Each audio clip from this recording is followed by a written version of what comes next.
جب ہم اپنی پرسنل لائف کی طرف دیکھتے ہیں اور جو لوگوں کو پھر ہم دیکھتے ہیں تو ہم یہ دیکھتے ہیں کہ ہم میں سے اکثر نے دین کو صرف کچھ ریچولز میں ہی قید کر کے رکھا ہے. اور میں چاہتا ہوں کہ میں اس پہ ایک بات کروں اور اس کو ختم کریں ہم.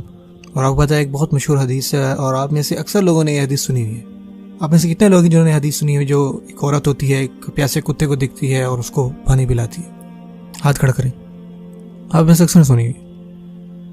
میں اکثر خود سے سوچتا ہوں یہ اس عورت کے بارے میں جو آپ صلی اللہ علیہ وسلم نے فرمایا کہ وہ جا رہی تھی اور وہ پیاسی تھی سو اللہ نے اس کو پانی عطا کیا. اور جب اس نے اس پیاسے کتے کو دیکھا رسول اللہ صلی اللہ علیہ وسلم نے فرمایا کہ اس کے سوچنے کا انداز یہ تھا اللہ تعالیٰ نے مجھے پانی عطا کیا جب میں پیاسی تھی تو مجھے بھی چاہیے کہ میں دیکھ رہی ہوں پیاسا کتا ہے تو میں بھی اس کو پانی پلاؤں. تو کیا کیا اس نے جوتا لیا, جوتے میں پانی ڈالا اور اس کو جو ہے پانی دیا اور اس کے اسی عمل سے اللہ تعالیٰ نے اس کی مغفرت فرمائی. اور میں خود سوچتا ہوں کہ آپ بتائیں آج کا مذہبی انسان کیا کرے گا؟ آپ پیاسے ہیں, پانی پینا شروع کیا ہے اور اگر کتا آ جائے تو آپ استغفر اللہ, نجس, ناپاک, اس کو ٹانگ ٹونگ ماریں گے, اس کو لات ماریں گے اور اس کو بھگائیں گے اور سوچیں گے کہ آپ نے بہت اچھا کام کیا. انفارچونیٹلی یہی ہماری انڈرسٹینڈنگ ہے ریلیجن کے بارے میں. اور رسول اللہ صلی اللہ علیہ وسلم نے اس عورت کا بھی تھاٹ پروسیس ہمیں بتایا.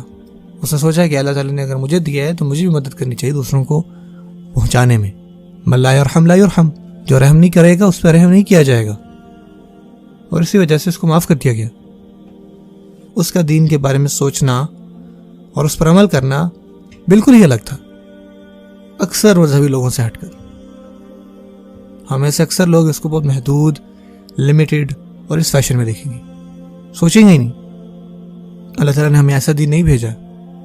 اللہ نے ایسا دین ہمیں بھیجا ہے جو ہمیں ہر چیز کے لیے رسپانسبل بناتا ہے جو ہمارے ارد گرد ہو رہی ہو.